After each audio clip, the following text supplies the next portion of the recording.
Hi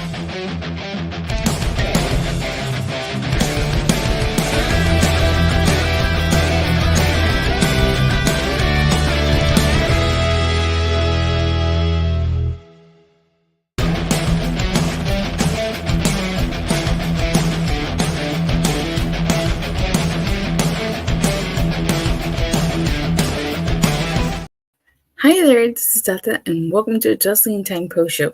It is Wednesday, May 22nd, 2024, and tonight I'll be talking about AEW Dynamite. Tonight's Dynamite was the go-home show, 2 Double or Nothing. Not to say tonight's Dynamite was kind of interesting, to say the least. There was a couple of things that happened, but let's get into it. So I'm going to start talking about Malakai Black versus Kyle O'Reilly. So you guys know that Kyle O'Reilly has been kind of, I guess you could say, in alliance with Adam Copeland. Wasn't a go-home show to me. Yeah, we'll get into that in a little bit right now. So I thought the match was great. Like, both Kyle O'Reilly and Malakai Black have a kickboxing background. So that made for an interesting matchup here. Malakai Black was victorious after he faked a front kick and then hit the end to Kyle O'Reilly. And so, at the end, the lights flicker on and off. And then Adam Copeland appears on the Titantron and he basically he pulls a Carrie. If you've never seen the movie Carrie, there's this one scene where Carrie, she's crowned prom queen, and then they play a horrible prank on her and they dump a bucket of blood on her. And that's what it reminded me of, because, he pretty much gets a bloodbath in the middle of the ring here, courtesy of Adam Copeland. And he tells him, be careful what you wish for. He pulled more of a brood move on that guy. He did do that. It just reminded me of Carrie. So what did you guys think of this? What did you guys think of Adam Copeland dumping blood on Malakai Black? That was the first thing that came into my mind, that he pulled a Carrie. It didn't even the brood didn't even come to my mind. But that barbed wire match should be. You've never seen Carrie? That's a classic. I highly recommend you see Carrie. And watch the original 70s version, not the remake. Alright. Now, let's start from the beginning here. The Dynamite kicked off with Orange Cassidy and Will Ospreay versus Trent Beretta and Roderick Strong. This was a tag team match. And I thought this was a decent match. Don Callis was on commentary. And I honestly was kind of surprised by the outcome. Trent Beretta and Roderick Strong were victorious after Strong hit the end of Heartache to Cassidy. Wardlow came out and he attacked Ospreay on the ramp. So that pretty much left Orange Cassidy alone here. And afterwards, there's a post-match assault. And Will Ospreay gets busted open after Roderick Strong hits him with the title belt. So I thought this was a decent match. I enjoyed it. But I honestly think Will Ospreay is beating Roderick Strong. I don't think Will Ospreay is going to lose. The only way I see him losing would be if the Undisputed Kingdom gets involved. But even then, it's not a guarantee that Roderick Strong is going to win. So, and then while Will Ospreay is in the ring with the Undisputed Kingdom, Trent Beretta is just incapacitating Orange Cassidy on the ramp over there. We get the first elite segment of the night, and basically Nicholas Jackson calls Darby Allin a prick, and they bar him from the building because you guys remember last week Darby Allin showed up. It was revealed to be the fourth member of Team AEW, and he attacked the Bucks. And they have these posters of him which they're distributing to security. So I thought that was really funny. And now I like the fact that Matthew Jackson makes reference to Final Destination. If you guys don't know, Darby Allin did get hit by a bus while he was walking in New York, and yet he is left unscathed. I think he suffered a broken of minor injuries. He gets hit by a bus here in New York and is back and better than ever. Yeah, exactly. So the whole point of this is that, like, they put, I guess you could say, a hit out on Bryan. Like, Sanjay Dunn appears, and basically our main event is going to be Bryan Danielson versus Satnam Singh. Darby is good. Yeah, he is. Which when we get to the main event, I'll talk more about it, but I did not like tonight's main event. We get a Bang Bang Gang in ring segment, and the whole point of this segment is that they're talking about Pac. I like the fact that Jay White was like, "Is it Pac? Is it Pac?" Let's see, Darby's indestructible. Yeah, he is. So, he couldn't figure out if it was Pac, if it was Pac. I thought that was hilarious. But basically, we're gonna get Death Triangle versus the Bang Bang Gang for the trios titles at Double or Nothing. We get Hook versus a bounty hunter, Bryan Keith versus a wrestler, Katsuyori Shibata, with the winner facing Chris Jericho at Double or Nothing. Not to say, I kind of thought this match was going to be a little obvious. I kind of thought Hook was going to win this for sure, but I really enjoyed the finish. I thought it was a creative finish. So I felt bad for Bryan Keith because there was like absolutely no way he was going to win this. He was just there to take the pin. Now, with the finish, you have a double submission on poor Bryan Keith. You have Hook doing the red rum to Bryan Keith, and you have Shibata doing the figure four leg lock and a heel hook to him. So he taps out, and Hook and Katsuyori Shibata win by submission. So, according to Chris Jericho, it'll be the first ever three-way match for the FTW title, for the world title, at Double or Nothing. Like, at the end, Chris Jericho cuts a promo. He starts talking about how he's cut the promo to get more camera time, and having two winners makes his job a lot harder. But like I said, the whole point of this is that we're getting the three-way matches.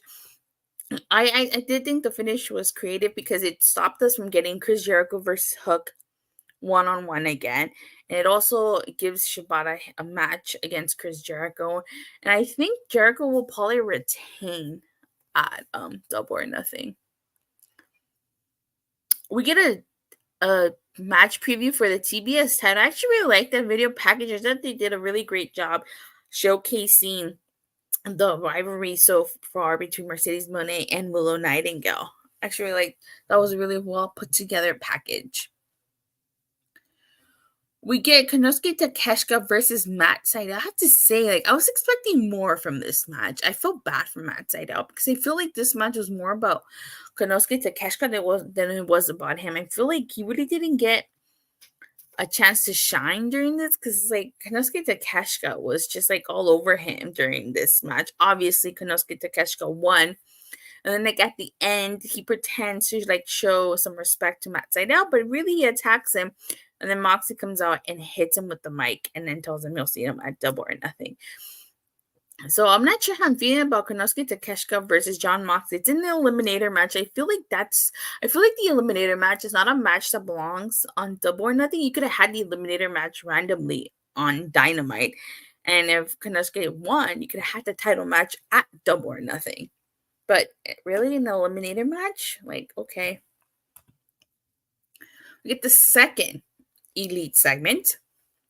And basically, like, Nicholas says that even though they know Darby is in Bakersfield, he's still banned from the arena. And the whole point of this is they run into Swerve Strickland, who's, like, sitting in their chair. You guys have to remember, like, they were not happy with Swerve Strickland because, like, we talk bad about them. But then they said that since he's champion, he can say whatever he wants. And since he was going to go out there, he tells the Bucks to play his music.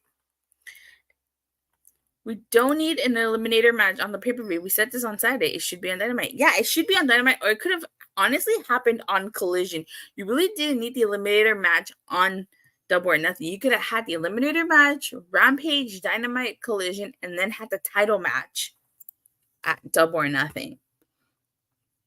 We get Strickland versus Nick Wayne. Now, the commentary makes a fact that Nick Wayne's first match as a member of the AEW roster, or as I should say, an official member of the AEW roster, happened against Strickland. I thought this was a good match. Apparently, Nick Wayne said on Collision that he wanted to face Strickland alone, so that's what happened here. He faced him alone, and Strickland won after. I mean, no surprise there. Everyone check out we did our predictions for Double or Nothing. Make sure you check that out.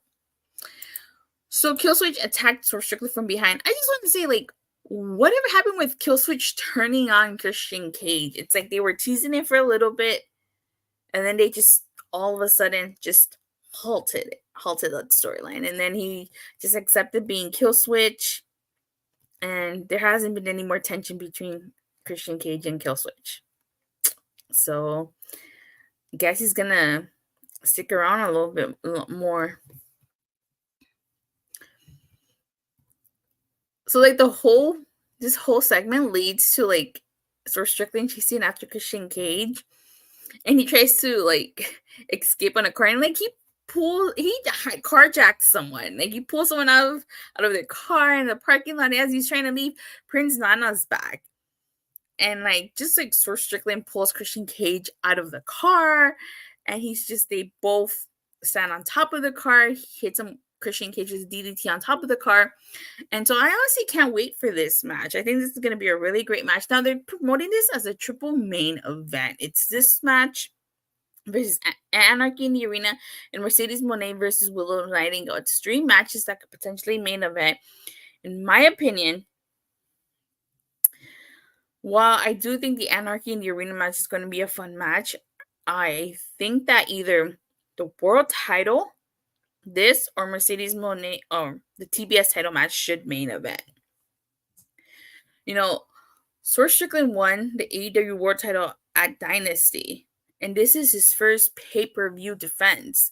I feel like he should main event, but then again, Mercedes Moné makes an argument to also main event because this is her first match in AEW, her big in-ring return after missing a year due to a broken ankle. But what do you guys think should main event? The world title match or the TBS title match? I feel like they both are justified to main event. And I wouldn't mind either one of the main eventing, but I still think that if Mercedes versus Willow main event, that has to have a clean finish. And then you have Chris Statlander turn on Willow Nightingale at the end. We get Toni Storm and Mariah May versus Saraya and Harley Cameron. And while I did enjoy this match, this was a fun little match. Some spots I liked during this match were when Harley Cameron does a powerbomb off the turnbuckle to Toni Storm, and Saraya does the same thing to Mariah May. Now, it's no surprise Toni Storm and Mariah May won this match. Toni Storm does have a match at Double or Nothing, so she needs momentum going into it. Serena Deeb attacks Toni Storm with the shoe, and this is after she hits Luther with the chair, a shot to ribs to Mariah May. She spikes her with the heel. High heels are dangerous, okay? You can poke someone's eye out with that thing, especially it was a stiletto type heel. That's a very dangerous shoe. It was a decent tag match. I thought it was a fun little tag match. And she places a chair on Toni Storm's back and does a half crab, and Toni Storm taps out, but Serena Deeb won't let go. I honestly think, and I like Serena Deeb, but I don't think Serena Deeb is going to beat Toni Storm here. I honestly think Toni Storm is going to retain. We get a quick segment with the Bang Bang Gang. And basically, the Guns are challenging the Lucha Brothers to a match on Collision. The main event. This was an interesting matchup. We have Bryan Danielson versus Satnam Singh. I don't know why they thought that this should main event. Any of these matches that happened, Kyle O'Reilly versus Malakai Black, that could have main evented. Strickland versus Nick Wayne could have main evented. You could have had Orange Cassidy and Will Ospreay versus Trent Beretta and Roderick Strong main event. The glorious main event that had me laughing. Like, I was not a huge fan of this main event. I can kind of understand why it main evented because of what happened at the end, but I did not think that this match should have main evented. Bryan Danielson versus Satnam Singh. Now, Satnam Singh, based on from what I've seen in this match, I feel like he's improved since the last time he got in the ring. But I just feel like this was not a main event worthy match. In this match, Bryan Danielson ends up winning this match, but by disqualification because Jeff Jarrett, Jay Lethal, and Sanjay Dutt, break up the pin and they attack Bryan Danielson here. So it's an all-out assault on Bryan Danielson. The Bucks come out, Okada comes out, Jack Perry attacks him from behind, Okada hits him with the Rainmaker.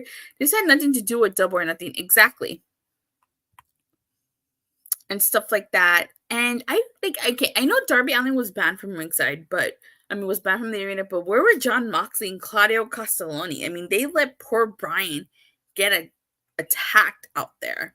And I know Jon Moxley was there because he came out earlier in the night when Konosuke Takeshita beat Matt Sydal. So where the hell was Jon Moxley during all of this? And then, at the end, after poor Bryan is, getting beaten up, Tony Khan arrives with, Darby Allin in his fuzzy pink coat. And they fist bump. And then, he came out with a flamethrower. A freaking flamethrower. Was not expecting that. Mind you, he really didn't do anything with that flamethrower besides, shoot it. He didn't throw it at anybody. He didn't, aim it at anybody. But Bryan ends up putting Nicholas Jackson through the table, and just Darby's just aiming that flamethrower out there. So overall, I did enjoy some of the matches tonight. Let me see. I bet Tony Schiavone was at the commentary desk thinking, man, this main event would put butts in the seats. This had nothing to do with Double or Nothing. It did not. Okay. So overall, I did enjoy most of the matches on tonight's Dynamite, but I have to say, this is the go-home show to Dynamite, to Double or Nothing. Worst Dynamite of all time for me sounds like a 0 out of 10. Really? Now, you guys know that I'm always a little harsher on go-home shows because I feel like the go-home show should sell you Double or Nothing. It should show you the pay-per-view. Doesn't matter which company it is. The go-home show needs to sell you the pay-per-view. And if it doesn't, then it didn't do its job. Bret Hart can't even give this a 4 out of 10. So, while I did enjoy the women's tag match, I just feel like Saraya and Harley Cameron, Toni Storm's match is not against them. It's against Serena Deeb. But I thought it was a good match. Bryan Danielson versus Satnam Singh had nothing to do with Double or Nothing. I was not a huge fan of that main event. Konosuke Takeshita versus Matt Sydal had nothing to do with Double or Nothing. Nick Wayne versus Swerve Strickland was a fun match. I liked it. And I just feel like if this would have been your regular episode of Dynamite, I probably would have given it a 7 out of 10. But this is the go-home show, and nothing happened really that got me excited for Double or Nothing. So I'm going to give it a 5 out of 10. Just because I feel like the go-home show should sell you the pay-per-view, and it just didn't do its job. It didn't sell me Double or Nothing. But with that being said, thank you guys all so much for watching and for the continued support. Please don't forget to like and subscribe. Make sure you hit that bell so you get notified whenever I go live or release a new video.